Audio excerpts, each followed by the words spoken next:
everyone. I am Dr. Jason Tan. I'm from the Ateneo Graduate School of Business.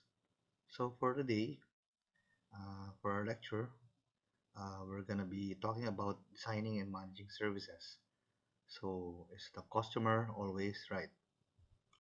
So for our questions and objectives under service design and management, so we need to define and classify, uh, uh, understand new service realities, how to achieve excellence, improve service, and how to be a good marketer.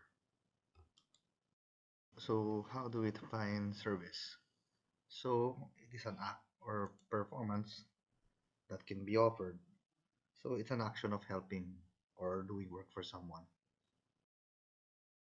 Service is also essentially intangible. So, what is intangible asset?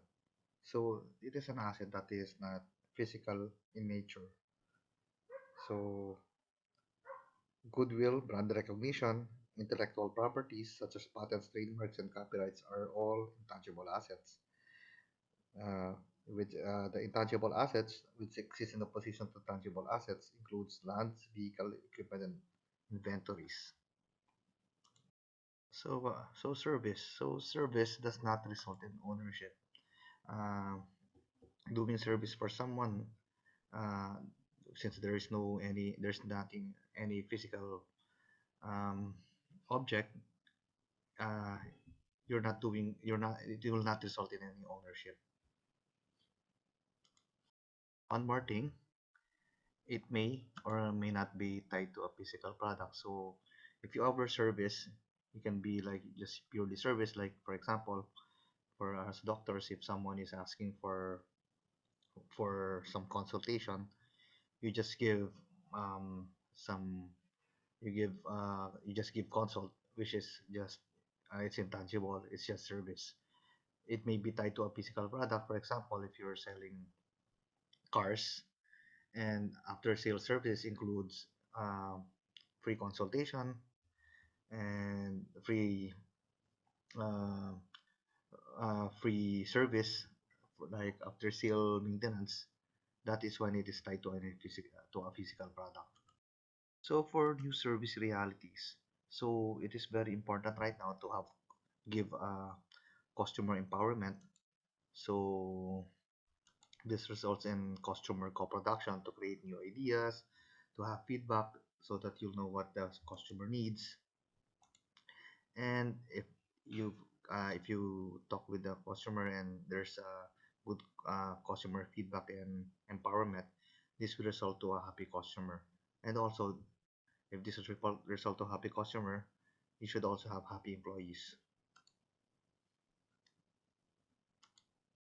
So in achieving excellence, you will need to have both internal marketing environment and external marketing environment. So for the internal environment, it's the controllable factors.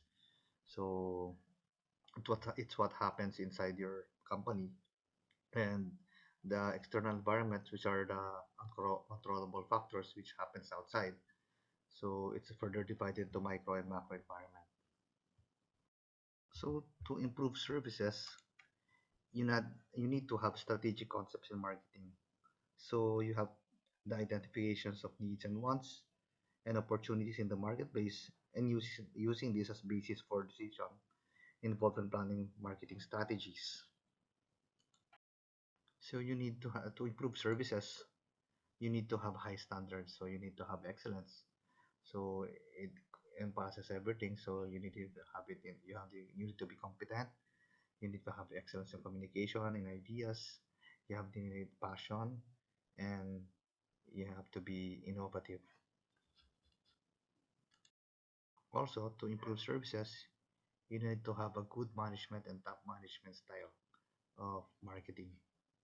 So it goes from the top to the bottom. It's listening to the customer's needs. So one of the newer services that we have right now in the 21st century in improving services, we have the self-service technologies. So these are technological interface that allows customer to produce services independent of involvement of direct service employee. So self-service technologies are now replacing many face-to-face service interactions with intention of making service transactions more accurate, convenient, and faster.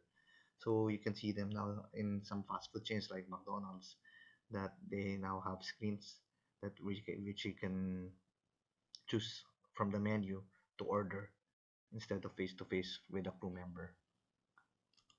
So having all these to improve services will result in a very happy customer, which we all want. Good marketers always aims to improve customer services. So it requires managing customer expectations and incorporating self-service techniques. Customers' expectations play a critical role in their service experience and evaluations. Companies must also manage service quality by understanding the effects of each service encounters.